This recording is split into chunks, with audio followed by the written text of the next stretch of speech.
On this podcast, we talk about the books, both old and new, that are worth putting on your to-be-read list.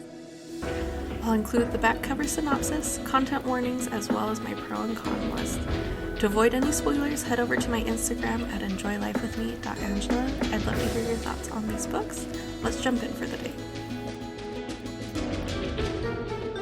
Today we're going to be talking about Falling in Love with a Tiny Bat by Camilla Evergreen, which is the 5th book in her series That's Paranormal. And yes, you could read them in any order, but you should read them in the order they are going in because it's a series. Just read it in order. I don't understand people that don't. You're going to appreciate the characters more if you do it this way. So go back, start with Vampire Cat. You won't want to miss it. Now, let's start with the official back cover synopsis. Snowflake? My stomach drops into my toes as I turn to find Alexios wandering through the evening like a wraith. The instant my eyes are on him, he stops, takes a step back. Scanning me from head to toe, he asks, "What's wrong?" "You got here fast." "You beckoned." With all the elegance in the world, he bows. "I exist to serve."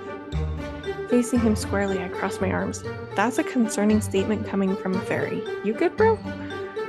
He smiles, a devious and devilishly handsome smile when he lifts his head. I did not specify who I exist to serve. It could be my prince, myself, or even you, if you can make it worth my time. My gut tingles up in knots at the mere notion. "I believe I asked what's wrong," he says. "Well, for one, I have a flirty fairy soulmate in my driveway, and for two, I'm about to buy myself to him for forever." Now, there is an older excerpt that did not get officially used that I'm going to sneak in and read to you guys too because it's great.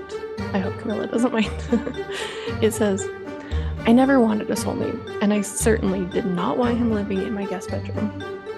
When Alexios appears on my doorstep, looking like the butler lead in a popular anime, the last thing I expect for him is to invite me into the villain protection program. My first mission?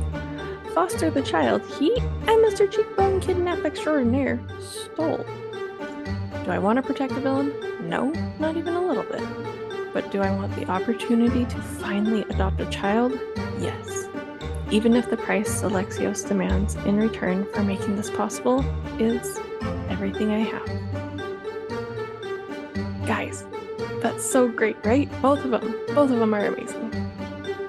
Now, this is ideal point of view, contemporary fantasy. It's a dark paranormal rom-com. So, like always, make sure you read her author note at the beginning, because it is a dark rom-com. You have enemies to more, you have forced proximity, found family, you have the opposite of surprise baby. I don't know what to call that. So there you go. I will say that the intimacy is high.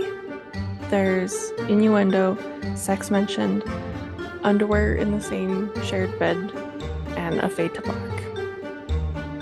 Now, on the language, I wasn't sure how to label it, like mild, moderate, high, because as always, she doesn't swear.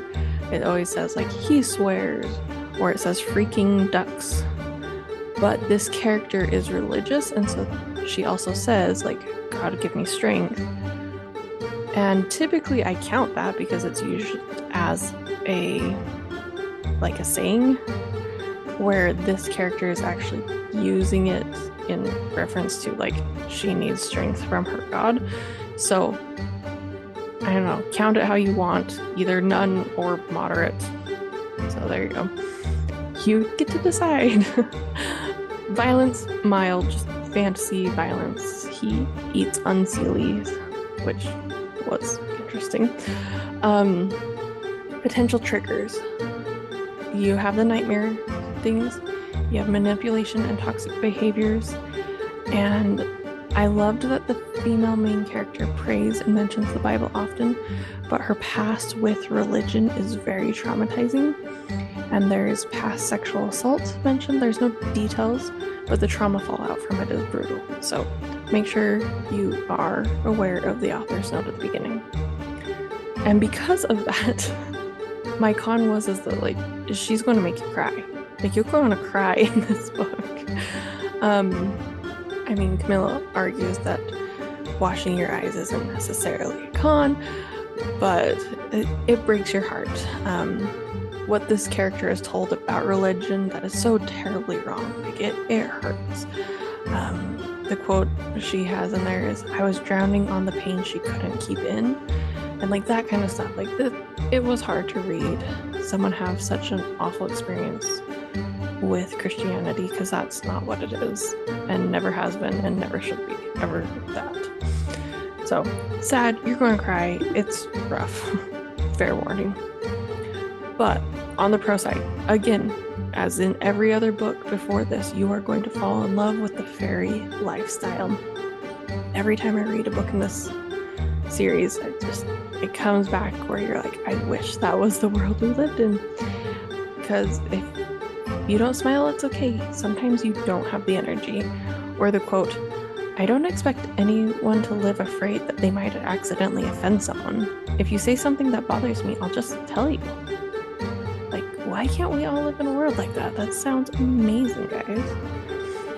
She also has a ton of amazing humor, as always, in this one. The quote, "You're either delusional or still very human." Excuse me? Who says I can't be both? Or, "What will I do if you get stolen?" Save me, duh. Or, I think it's very relatable. Willow stays up late reading and says, "It's not my fault the author is mean and left cliffhangers at the end of every chapter. I'm a victim."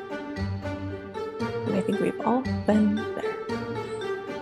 I also felt like I said, "Oh, Zios," a bazillion times reading this book. Starting with the, "What in the world did you just do to your food?"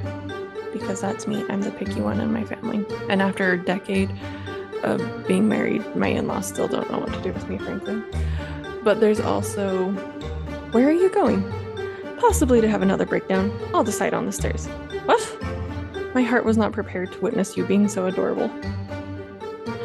Like, how cute is that, guys? Oh my goodness. And there was also good positive body positivity. Not judging or shaming her body. I mean, she's not a size 0 like so many rom-coms are.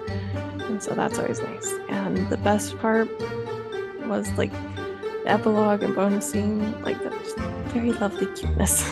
That's all I can say. And I do wonder how much more we could have had with them, like, getting along and raising Ash.